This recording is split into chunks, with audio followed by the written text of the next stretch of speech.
Vamos a hablar en este video sobre los triángulos del cuello y de la nuca y comencemos directamente hablando sobre los triángulos del cuello.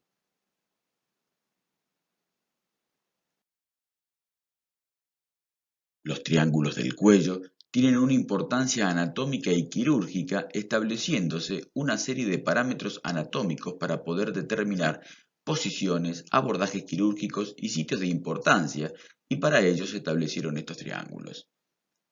Las relaciones topográficas de las diferentes estructuras anatómicas comprendidas en esta región para tal efecto son la línea media del cuello, la mandíbula, la clavícula, el músculo esternocleidomastoideo y el músculo trapecio.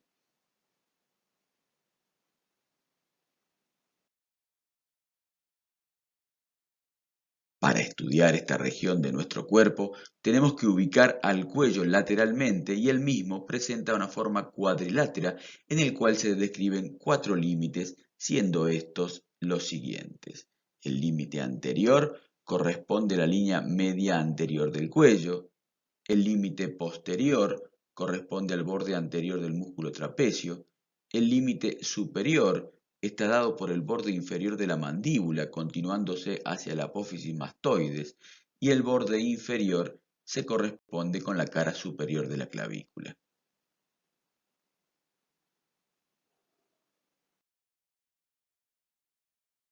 Este cuadrilátero, a su vez, está dividido en dos grandes triángulos por presencia del músculo esternocleidomastoideo, quedando así delimitado un triángulo anterior y otro posterior.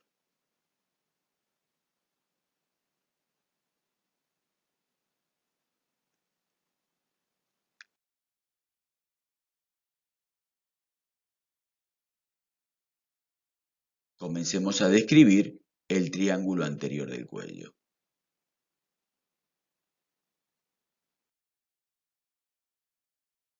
Y aquí tenemos una vista lateral y anterior del cuello y vamos a ver cuáles son los límites de este triángulo anterior. Y vamos a hacer un límite anterior que corresponde con la línea media anterior del cuello, un límite superior que se corresponde con el borde inferior de la mandíbula y un límite posterior que corresponde con el borde anterior del músculo esternocleidomastoideo, siendo su vértice se corresponde con la escotadura external.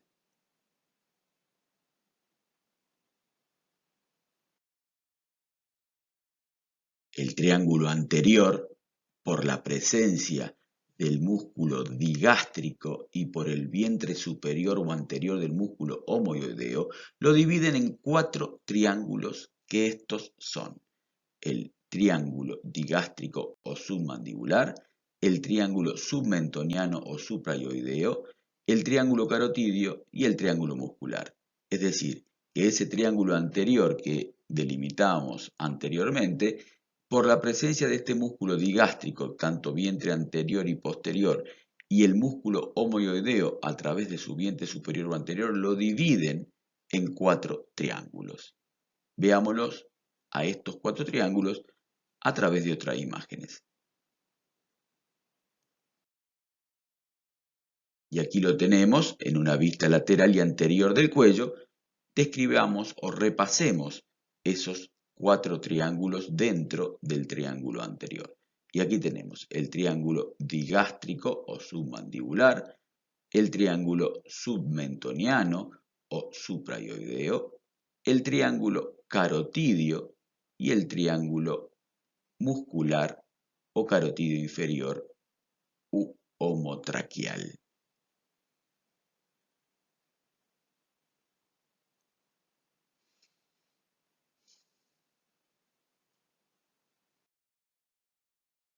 Comencemos a describir el triángulo digástrico o submandibular.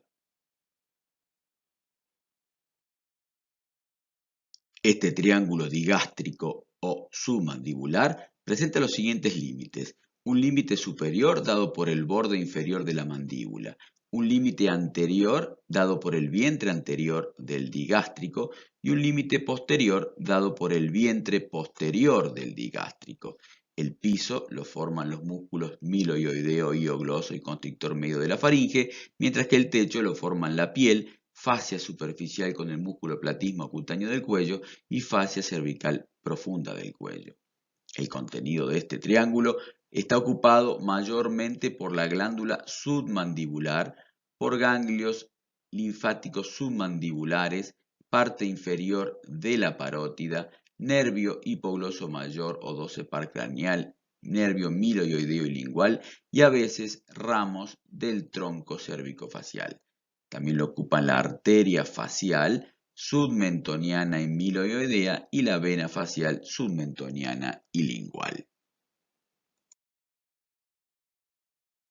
Hablemos ahora del triángulo submentoniano o supraioideo.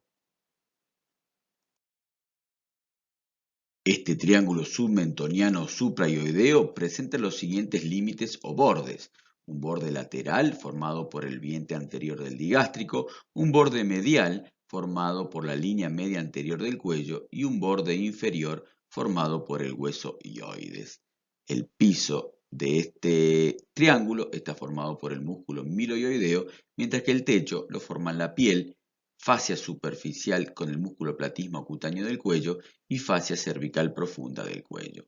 El contenido de este triángulo, en esta vista anterior, vamos a observar la presencia de ganglios linfáticos submentonianos y pequeñas venas submentonianas que van a formar parte de la vena yugular anterior. Es decir, que la vena yugular anterior se encuentra en el comienzo de este triángulo submentoniano o supraioideo.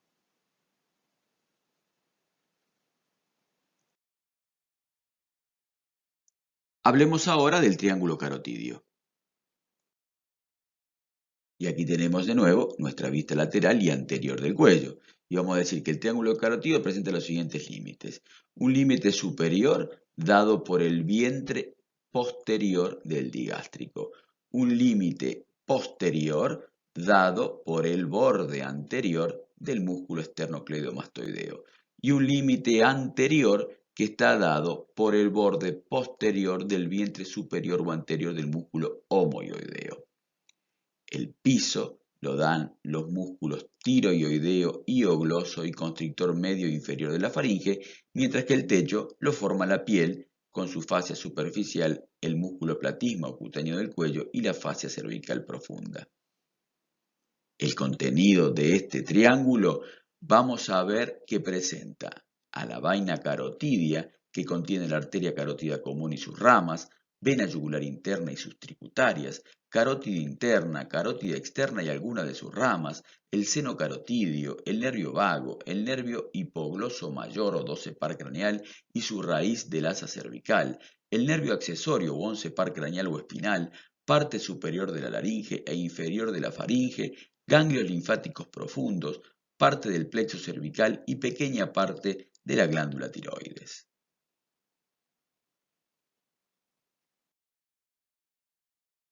En este triángulo carotidio hay que estudiar otros triángulos más pequeños que son el triángulo de Bécquer, el triángulo de Pirogov, el triángulo de Farabeuf y el triángulo de Guyon.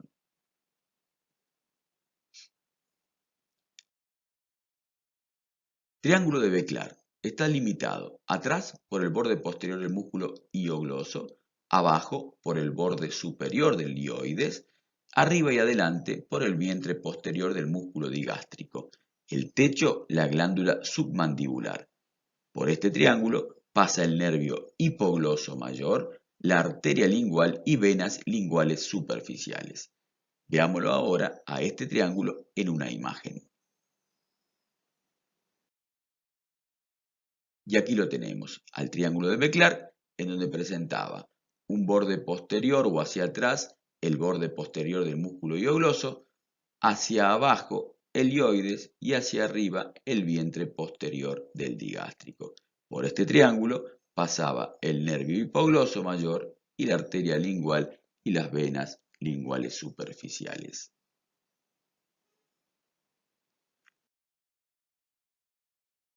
Describamos el triángulo de Pirogov. Está limitado adelante por el borde posterior del músculo miloioideo, arriba por el nervio hipogloso, abajo por el tendón intermedio del músculo digástrico, el techo, la glándula submandibular. Este triángulo está recorrido por los vasos linguales, arteria y vena lingual. Y aquí lo vemos al triángulo de Pirogov en una imagen, en donde habíamos hablado que el límite anterior era el borde posterior del músculo miloideo, el límite superior era el nervio hipogloso y hacia abajo o inferior el tendón intermedio del músculo digástrico. El contenido del mismo es la arteria lingual. Describamos al triángulo de Farabeuf, y este está limitado por la vena yugular interna hacia atrás, por su afluente, la vena facial o tronco tirolingo-faringo-facial abajo y adelante, y por el nervio hipogloso mayor hacia arriba y adelante. En este triángulo se observa la bifurcación carotidia, es decir, la carótida común se bifurca en carótida interna y externa. Otros autores hablan solamente que se observa la carótida externa con sus ramas.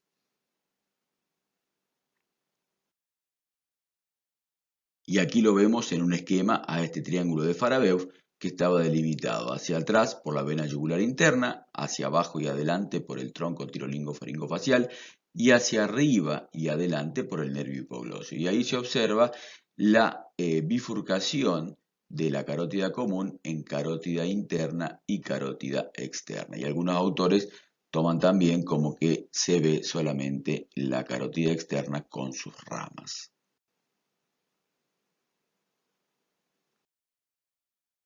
Y por último, el triángulo de Guyon, que es idéntico al triángulo de Farabeuf, es decir, que tiene el límite posterior por la vena yugular interna, el límite antero inferior por el tronco tirolingo-faringofacial. Lo único que cambia es el límite anterior y superior, que en vez de ser dado por el hipogloso mayor, está dado por el vientre posterior del digástrico.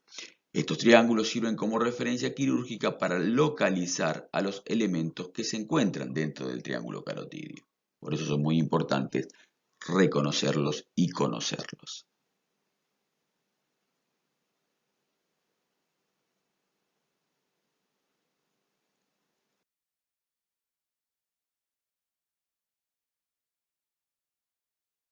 Hablemos ahora del triángulo muscular o triángulo carotidio inferior u homotraquial.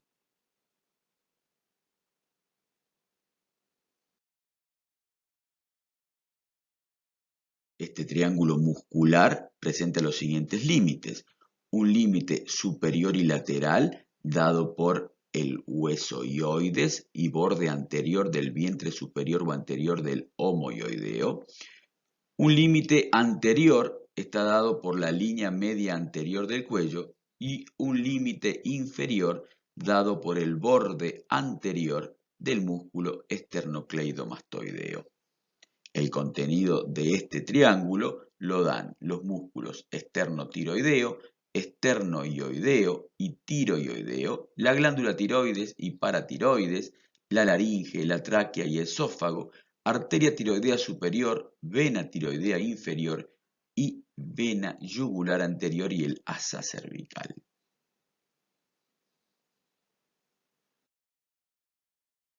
Describamos al triángulo de Sedillot o supraclavicular menor o frénico de Sang, y este está dado por los haces del esternocleidomastoideo. Y recordemos que este músculo se inserta mediante dos fascículos, uno principal, external o medial, y otro accesorio, clavicular o externo.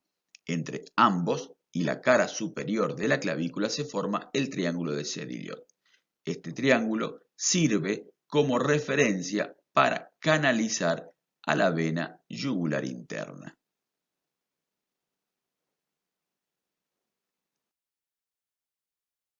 Es por eso entonces que el contenido del triángulo de Sedillot o supraclavicular menor o frénico de Sang está dado por el nervio frénico, la vena yugular interna y arteria carótida común separada de la piel por la fascia cervical superficial y media.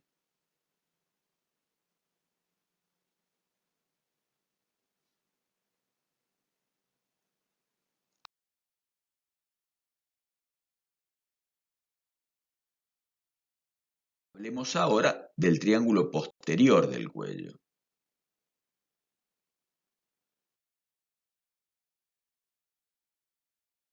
El triángulo posterior es el espacio delimitado hacia adelante por el borde posterior del esternocleidomastoideo, hacia atrás por el borde anterior del trapecio y hacia abajo o límite inferior el tercio medio de la cara superior de la clavícula. Y así queda delimitado este triángulo posterior del cuello.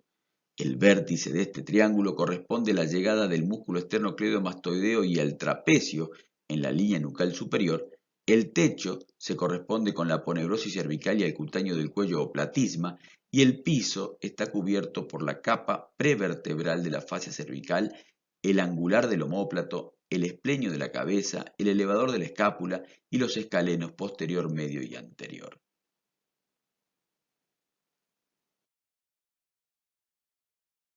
En el triángulo posterior y por la presencia del vientre inferior o posterior del músculo homoioideo, se lo divide en dos triángulos, uno que se llama triángulo occipital, que es superior y grande, y otro, un triángulo supraclavicular o subclavio u homoclavicular, que es inferior o pequeño.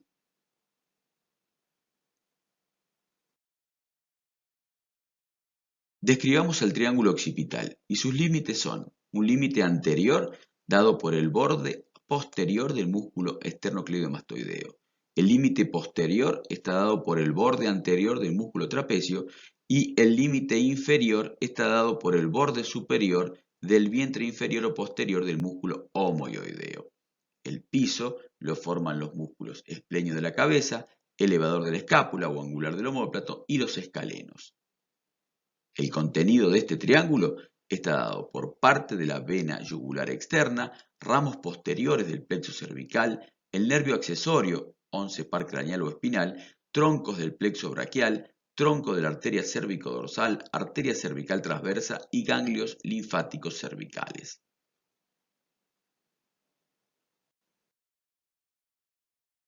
Describamos ahora al triángulo supraclavicular o subclavio u homoclavicular o de la clavícula. Sus límites son un límite superior dado por el borde inferior del vientre inferior o posterior del músculo homoioideo, el límite inferior dado por la cara superior de la clavícula y el límite anterior por el borde posterior del músculo esternocleidomastoideo. El piso lo forma el músculo escaleno anterior. El contenido de este triángulo está dado por la arteria subclavia en su tercera porción, parte de la vena subclavia y a veces la arteria supraescapular, parte del plexo braquial y ganglios linfáticos supraclaviculares. Dentro del triángulo posterior podemos encontrar a otro triángulo, que es el triángulo interescalénico o de los escalenos, delimitado por el escaleno anterior hacia adelante, por el escaleno medio y posterior hacia atrás y por la cara superior de la primera costilla hacia abajo.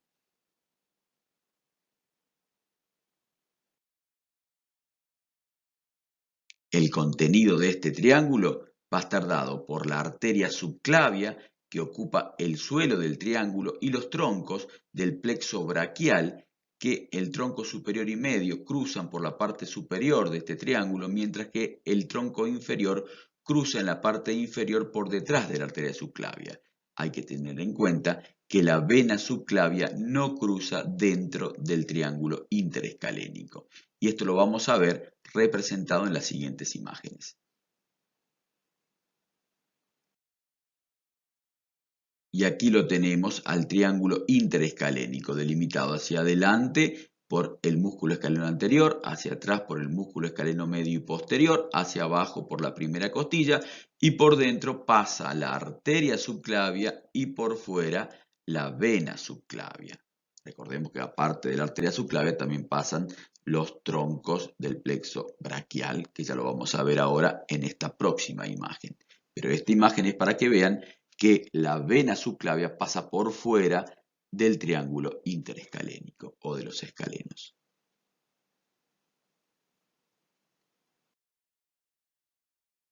Aquí tenemos otra representación de este triángulo borde o límite anterior, el músculo escaleno anterior, el posterior, los músculos escaleno medio y posterior, el inferior, la costilla, y por dentro pasan los troncos del plexo braquial, la arteria subclavia y por fuera pasa la vena subclavia.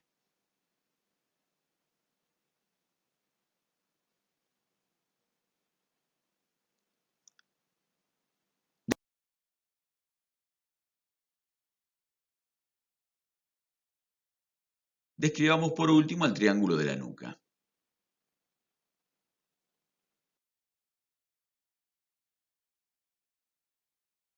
Y los músculos de la región cervical posterior o músculo de la nuca, y más precisamente algunos músculos del plano profundo de esta región, delimitan al triángulo suboccipital de Trillo o también llamado triángulo suboccipital de Arnold o triángulo de los oblicuos.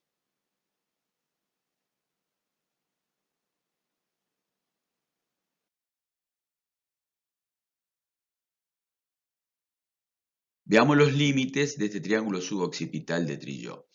Está dado hacia medial o superomedial por el músculo recto posterior mayor de la cabeza, hacia lateral o superolateral por el músculo oblicuo superior o menor de la cabeza, y hacia inferior o inferolateral por el oblicuo inferior o mayor de la cabeza. Y así queda delimitado ese triángulo suboccipital. El piso está formado por la membrana atlanto-occipital posterior y el arco posterior del atlas, mientras que el techo lo forman el complexo mayor de la cabeza o semiespinoso de la cabeza.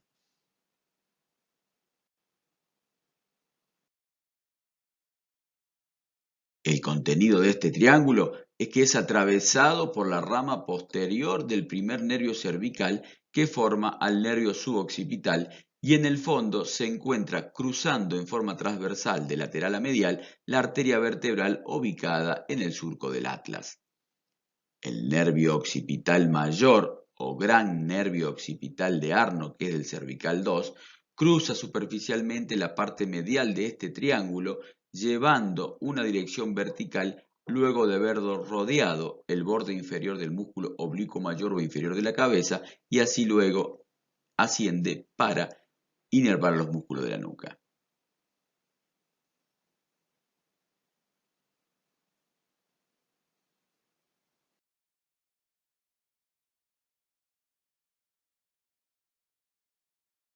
Muy bien, y de esta manera hemos llegado al final de este video en donde hablamos de los triángulos del cuello y de la nuca. Muchas gracias por su atención.